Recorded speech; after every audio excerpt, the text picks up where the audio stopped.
So in the book of Jude, verses 11 through 13, it says something about offerings. And it's Old English. It's hard to understand. But let me see if I can break it down for you. It says, "Woe unto them, for they have gone into the way of Cain, and ran greedily about after the error of Balaam for reward, and pursued it in the gainsaying of Korah." Okay, so simply here, you know that Cain could have sold his wheat, got him or traded with his brother, got him a lamb, and put it in on the altar. But instead, he didn't want to lose that little bit of money that it would be to trade, and he was going to do it his way.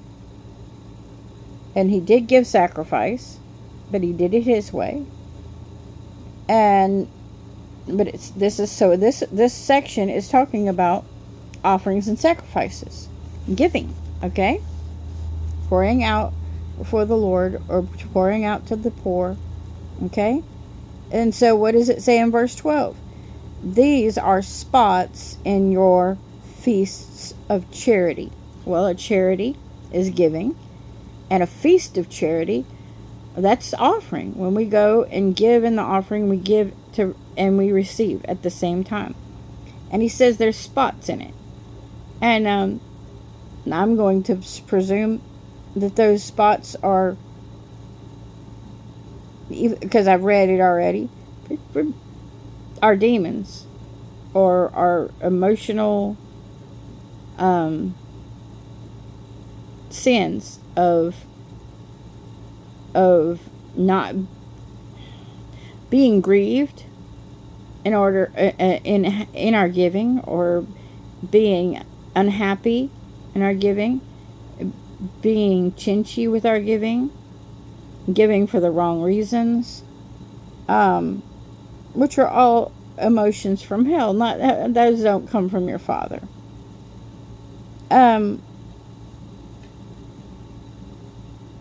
And they are a sin.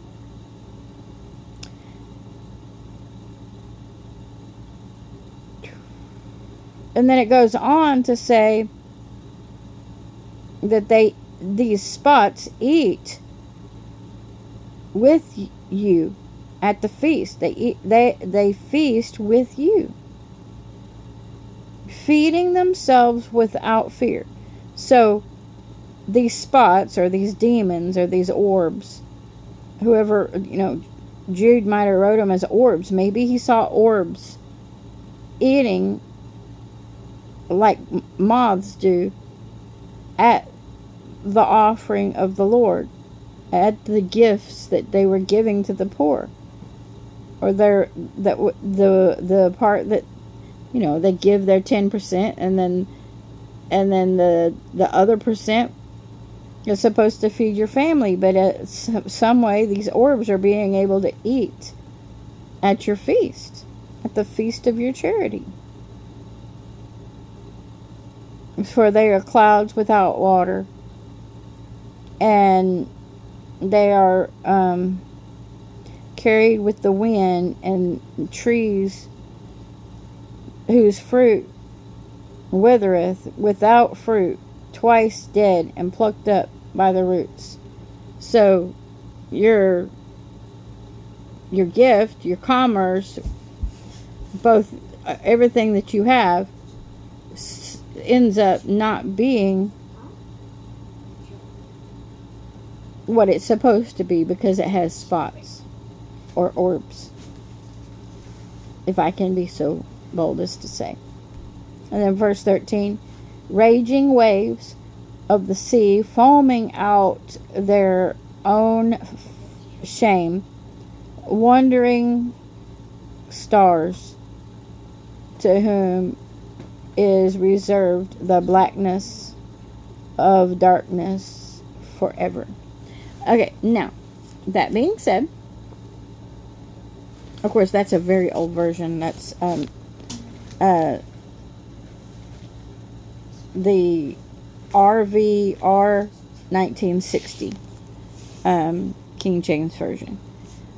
Now I had a vision once when I was praying about good soil. I went to bed praying about good soil. I had an offering I wanted to give, and I wanted to figure out where to give it. And the Lord allowed me to see people that were giving to the poor, that had like a canopy, and they were making hot dogs and feeding people, giving out baked potatoes to the poor and allowing them to stuff their own baked potato, and it was all free to the poor. And I went to these different canopies of people that are giving out to the poor, and I got to see and hear what they were thinking in the spirit when they received my gift. And I realized that some of my at one place my gift was being used properly, and in another they told me not only was it being used properly, but it was like 100-fold coming in, or I mean, it was multiplying. I didn't see exactly 100, but that the man was saying it really, really triples and quadruples. And then on another one, I saw that they were stealing my offering. They would give the same amount in the offering, but they would take my offering and put it in their pocket, and they would put out of their other pocket, the same amount and put it in the offering. And because that my gift was so powerful that it would increase them, and they were doing it by witchcraft. Because God doesn't want you to do that. You still get benefit if you use it for the purpose that it was given for, right? But they were kind of like money laundering. And then I asked the Lord to take me back to the first tent, but I told him take me back, and I didn't clarify, and he took me way back, and I was able to see outside of time how the cities are like cages, and that people would walk up and get the chip, and they would be promised that they would be fed and cared for. Their family would not go hungry. And then they would stuff them in this box, this see-through box that I knew was a city. But they really weren't taking care of them, and they weren't giving them real food. And they were starving. And they couldn't even go out and forage for themselves. I also saw how the Christians that refused to take the mark were being pressed down. He wants to know where a fork is. So walk to the place where forks are, and open the drawer. He's hungry. Yeah, and there's a plate of food that we fix for him, and he's just not capable of walking to the drainer. So I saw that the Christians were picking up they were taking up their crosses and following Christ, but that they were having such a hard time because the demons would stand on their cross and make it extremely heavy. And then I was brought back to the time. I was brought back, and I knew that God had shown me something that I would not be able to see in this realm. Help me to understand something I would not be able to understand in this realm.